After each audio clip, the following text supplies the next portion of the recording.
नमस्कार. आज आपण एका अशा जिल्ह्याबद्दल बोलणार आहोत ज्याच्या नावामागे एक प्रचंड मोठा वारसा आहे. हो, आपण बोलतोय पुणे जिल्ह्याबद्दल. इथला इतिहास, इथलं अध्यात्म आणि इथलं प्रबोधन ह्या सगळ्याचा एक विलक्षण संगम आपल्याला बघायला मिळतो. आणि हो, पुण्याबद्दल बोलताना एक म्हण तर हमखास आपल्या कानावर पडते. पुणे तिथे काय उणे. म्हणजे पुण्यात कशाचीच कमी नाही.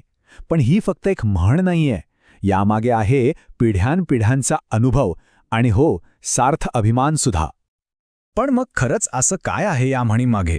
चला, आज आपण याचाच शोध घेऊया. आपण पुणे जिल्ह्याच्या अशा काही पैलूंवर नजर टाकूया जे या म्हणीला अगदी खरं ठरवतात. तर मग सुरुवात करूया सगळ्यात पहिल्या आणि महत्त्वाच्या गोष्टीपासून, शौर्य आणि स्वराज्याच्या वारस्यापासून. पुण्याची खरी ओळखच सुरू होते हिंदवी स्वराज्याच्या स्थापनेपासून. ही फक्त जमीन नाहीये, ही भूमी आहे पराक्रमाची, एक रणभूमी. आता बघा, हा जो टाईमलाईन आहे ना, तो आपल्याला पुण्याच्या इतिहासाचं सार सांगतो. गोष्ट सुरू होते 1630 पासून. शिवनेरीवर छत्रपती शिवाजी महाराजांचा जन्म झाला आणि स्वराज्याचा सूर्य उगवला. मग 1645 मध्ये महाराजांनी तोरणा जिंकला आणि ती जी एक ठिणगी पडली ना, तिचा पुढे जाऊन वणवा झाला. आणि मग आला पेशव्यांचा काळ. शनिवारवाडा बांधला गेला आणि बघता बघता पुणे फक्त महाराष्ट्राचं नाही तर अक्षरशः संपूर्ण भारताचं सत्ता केंद्र बनलं. पुणे जिल्ह्याच्या कानाकोपऱ्यात आपल्याला जे किल्ले दिसतात ना, ते फक्त दगड विटांचे बांधकाम नाहीत. अहो, ते तर स्वराज्याचे जिवंत साक्षीदार आहेत. विचार करा, शिवनेरी जिथे स्वराज्याचा सूर्य जन्माला आला, राजगड जी स्वराज्याची पहिली राजधानी होती, लाल महाल जिथे महाराजांचं बालपण गेलं, पुरंदर जिथे संभाजी महाराजांचा जन्म झाला आणि सिंहगड जिथे तानाजी मालुसरेंच्या पराक्रमाची गाथा लिहिली गेली. प्रत्येक किल्ल्याची आपली एक वेगळीच अंगावर रोमांच उभी करणारी कहाणी आहे. आणि सिंहगडाचा विषय निघालाच आहे तर हे वाक्य कसं विसरता येईल? गड आला पण सिंह गेला. जेव्हा तानाजी मालुसरेंनी कोंढाणा जिंकण्यासाठी आपल्या प्राणांची बाजी लावली, तेव्हा स्वतः छत्रपती शिवाजी महाराजांच्या तोंडून हे शब्द बाहेर पडले. हे फक्त शब्द नाहीत, हे त्याग आणि बलिदानाचं प्रतीक आहे जे आजही आपल्या सगळ्यांना प्रेरणा देतं.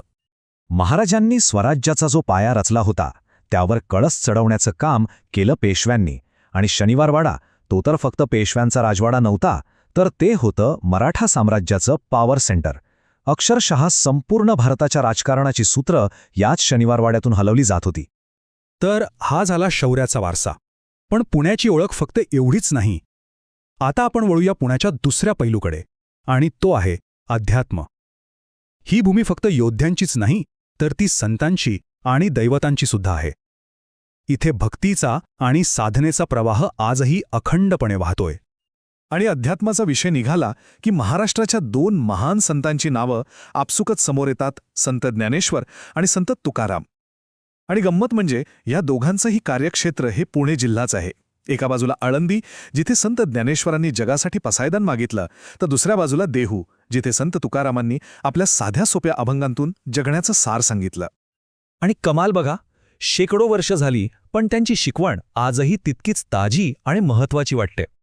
वारकरी संप्रदायाच्या रूपात तर हा वारसा आजही जिवंत आहे आणि लाखो लोकांना जगण्याची नवी दिशा दाखवत आहे. आता स्क्रीनवर एक आकडा दिसतोय, 5. काय असेल बरं हे? हा आकडा आहे पुणे जिल्ह्यात असणाऱ्या अष्टविनायक गणपती मंदिरांचा. हो, अगदी बरोबर. महाराष्ट्रातल्या 8 मानाच्या गणपतींपैकी तब्बल 5 गणपती याच पुणे जिल्ह्यात आहेत. म्हणजेच पुणे जिल्हा हे खूप मोठं तीर्थक्षेत्र आहे. विचार करा, भीमाशंकर जे 12 ज्योतिर्लिंगांपैकी एक आहे, मग मोरगावचा मोरेश्वर, थेऊरचा चिंतामणी, रांजणगावचा महागणपती, ओझरचा विघ्नहर आणि लेण्याद्रीचा गिरिजात्मज, हे 5 अष्टविनायक, आणि सोबत महाराष्ट्राचं कुलदैवत जेजुरीचा खंडोबा. या सगळ्यामुळे पुणे जिल्ह्याला एक वेगळीच आध्यात्मिक ओळख मिळाली आहे. तर आपण शौर्य पाहिलं, साधना पाहिली. आता वळूया पुण्याच्या तिसऱ्या आणि तितक्याच महत्त्वाच्या स्तंभाकडे, आणि तो म्हणजे प्रबोधन. पुणे म्हणजे फक्त एक शहर नाही, तर ते ज्ञान, सामाजिक सुधारणा आणि स्वातंत्र्य लढ्याचं एक प्रचंड मोठं केंद्र राहिलं आहे.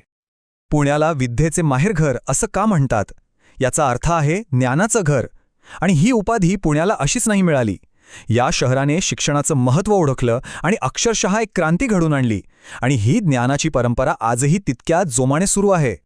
आणि हे जे परिवर्तन घडलं ना, ते काही महान लोकांच्या दूरदृष्टीमुळे.